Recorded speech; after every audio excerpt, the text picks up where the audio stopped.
So romantic attraction and orientation. I mean, what do you think romantic love is, or what do you think the purpose of romantic love is? Well, those are two very different things. And I was kind of thinking about this when you were talking about an aromantic person like still being in a romantic relationship, is that there is probably a reason why, and I use that word lightly, but there's a reason why romantic attraction evolved. There are animals that do not have romantic attraction, and we are one of the animals that do, and other animals probably experience something roughly analogous to a romantic attraction. Yeah. Animals that sort of mate for life or mate for seasons or that kind of thing. And it's to do, I would imagine it's to do with there being a biological or genetic advantage to sort of bonding with somebody, sort of sticking with that person, being able to rely on that person and that person being able to rely on you, invest in that person, share resources, all those kind of things will in some ways, in certain ways, sort of advantage you over people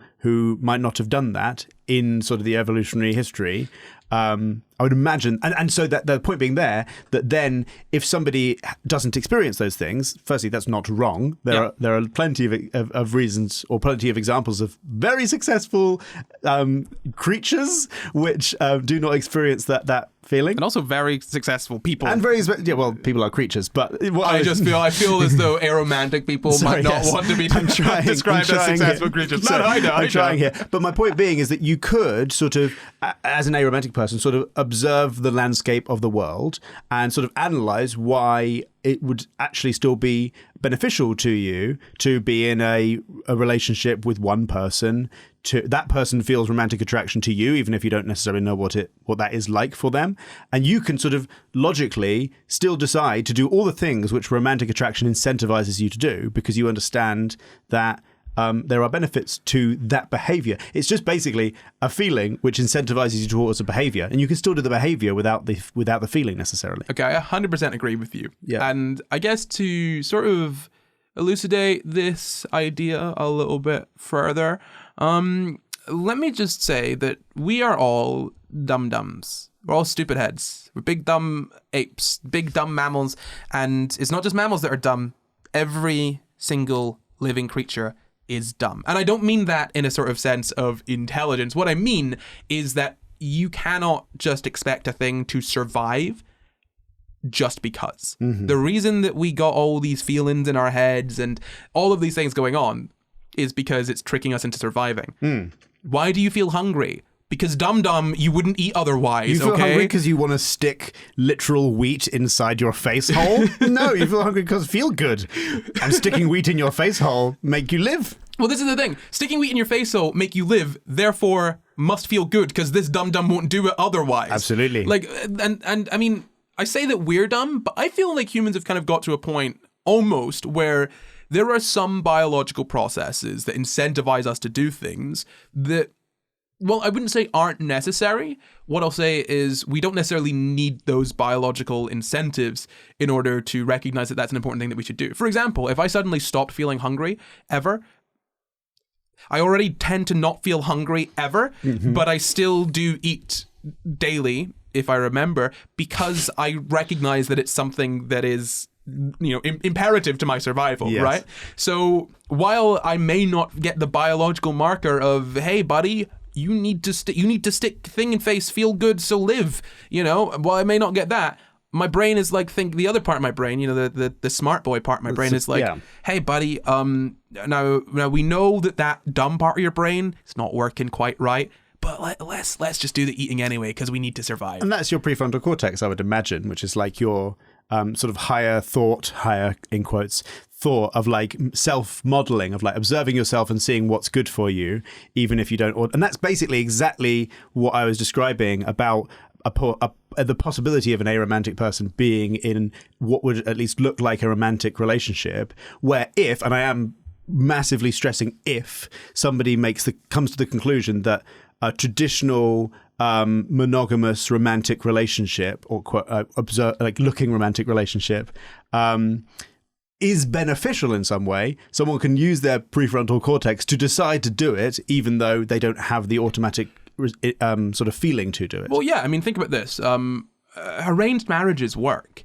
I mean, I know I know as a Western sort of society, we tend to look down upon arranged marriages. And sure, there may be problems there, but also there's like a 50% divorce rate, you know? Non-arranged marriages also don't work. I think something that I've come to understand about arranged marriages, just from sort of listening to people talk about them, is that the interesting thing there for me is that marriage can just be like a lot of work. Like you've got a partner that you work together with to achieve a goal. It's just, in this case, it's like life goals, and you also like then have kids with them and all of that sort of stuff. But also, you can kind of fall in love with any, like, people think about like soulmates and, oh, you need to, like, this is the person for me. But is it not been shown in some studies that you're quite likely to fall in love with someone that is just kind of around you? It's proximity more than sort of anything else that predicts for who you will end up. Really? Yeah, apparently so. Please look that up to double check, because again, this one is off the top of my head. But yeah, no, I mean, the thing I'm getting at here is that I don't think love is as imperative as we kind of make it out to be. You know, you don't need to love someone to work well with them. I don't love you romantically, and yet we've built this little baby for 4 years, huh? This little.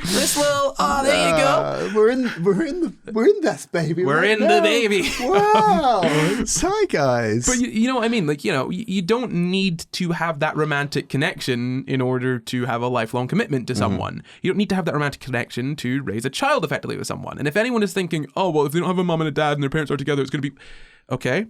Think about this. What about a divorced couple who are still co-parenting a child, and they have a healthy platonic relationship? That kid's parents are, you know, not together. They're in a platonic relationship raising a child. Yes, they were in a romantic relationship at one point, but at this point, it's platonic. That's perfectly fine. Like, it is genuinely perfectly fine to raise a child with someone that you only have a platonic relationship with. You know, even if, whether you're living together or not. I've seen stories of, you know, a couple who got divorced, separated, but they lived together. They continued to live together to give the kids a sense of stability until, you know, they grew up and moved out. And if you're able to do that, if you're able to healthily do that, by all means, go ahead. But yeah, what I'm trying to get at here is that, you know, romantic love is not a necessary requirement for a full life, or, you know, to raise children, or even to engage in the world, you know, in the way that most people do. The only difference is that you're not going to be feeling that romantic connection with someone necessarily, right? And I mean, yeah, we were talking about sort of where that came from and sort of the use of it, and yeah, it did likely evolve because it's beneficial in sort of rearing young, essentially, right? You know, if you've got one person that you're like, this is my person, and we're gonna mate together, and then we're gonna raise what comes out, right? That makes sense because you've got less sort of randomness there. You kind of got, you're set, right, for life, essentially. You only gotta try and find a mate one time, and then you're good. It's actually a really interesting example of where, like, so take what you just said, like, obviously it's very complicated. It's more complicated than I'm about to say it is. Yeah. But, like, in that sense, the gene, if there were a gene, or the set of genes for romantic attraction, are there not because it is beneficial to the person who is romantically attracted, but because it is beneficial to the child who also carries the gene.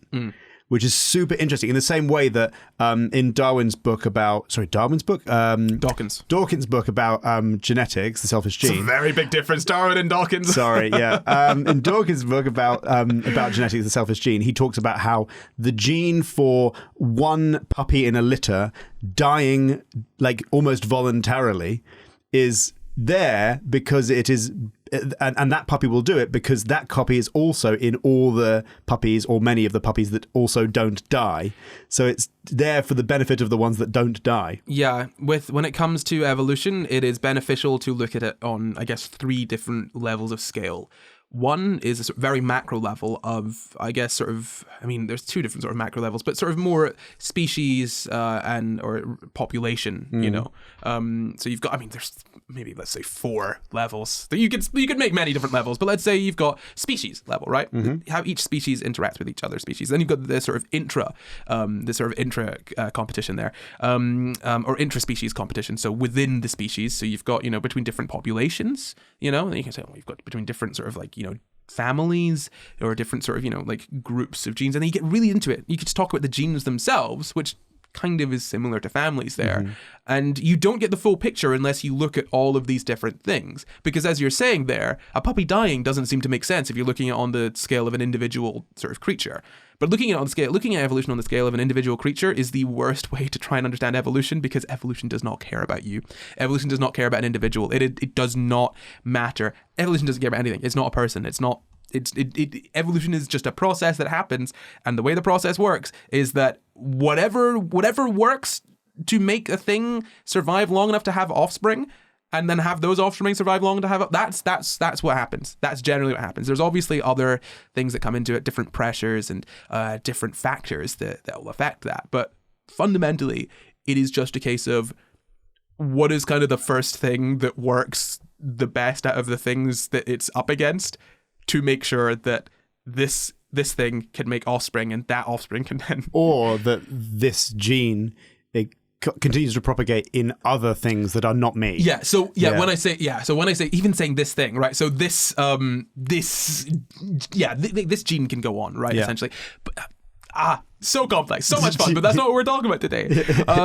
So pair bonding is kind of the, I guess, precursor to romantic love. I mean, it is essentially just romantic love, right? 90% of mammals apparently don't pair up to, rear young. I mean, some birds pair up. I mean, I've heard of some sort of reptiles pairing. Aww, but I don't know why that's really sweet, but that's really sweet. But I off the top of my head, it's really tough to kind of remember that.